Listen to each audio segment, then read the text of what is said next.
ఒక వ్యక్తి మీకు కనిపించాడు, ఒక పార్కులో కూర్చున్నాడు, తన చేతిని ఒక దిమ్మ మీద పెట్టాడు. ఆ దిమ్మ మీద పెట్టి ఒక రాయి తీసుకొని తన చేతిని గట్టిగా కొట్టుకున్నాడు.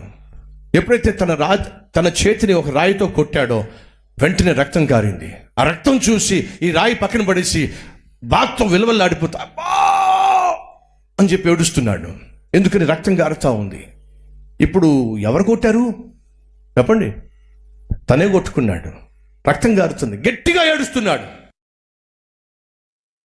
ఆ గట్టిగా ఏడుస్తూ గట్టిగా చెయ్యి అదిమి పట్టుకొని కాసేపు అయిన తర్వాత నొప్పి తగ్గిందండి, అమ్మయ్య నొప్పి తగ్గింది అని చెప్పి ఎక్కడుంది ఏమిటి దిమ్మ, మళ్ళీ దిమ్మ చూశాడు.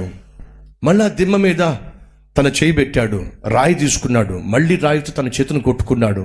మళ్ళీ ఆ చేయి గాయమైంది, రక్తం కారడం మొదలు పెట్టింది. మళ్ళీ అబ్బా రక్తం కారుతుందని చెప్పి మళ్ళీ చేయి విదుపుకుంటున్నాడు. అలా పలుమార్లు వాడు తన చేతిని ఒక రాయి తీసుకుని కొట్టుకున్నాడు అనుకోండి, ఏమంటారు చెప్పండి? ఏమంటారండి?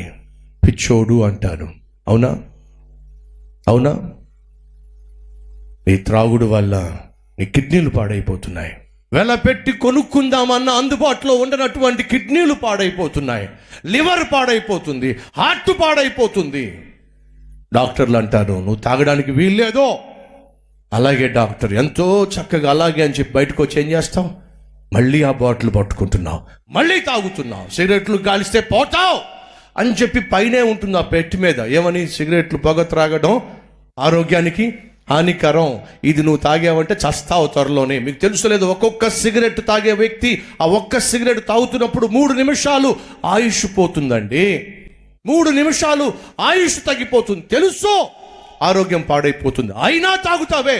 ఎవరో తెలుసా? నిన్ను నీవు గాయపరుచుకుంటున్నావు, నిన్ను నీవే గాయపరుచుకుంటున్నావు. ఆనాడు వాడు తనను తాను గాయపరుచుకుంటున్నాడు, ఆరోగ్యాన్ని పాడు చేసుకుంటున్నాడు. ఈరోజు మన మధ్య ఎవరైనా ఉన్నారా?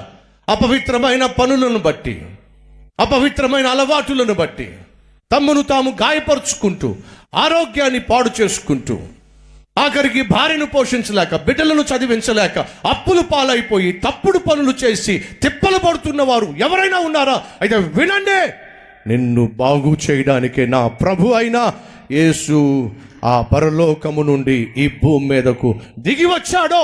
ప్రమాదంలో ఉన్నావు, పాడైపోతున్నావు, పతనం కాబోతున్నావు, త్వరలో నిన్ను పాతి పెట్టేస్తారు.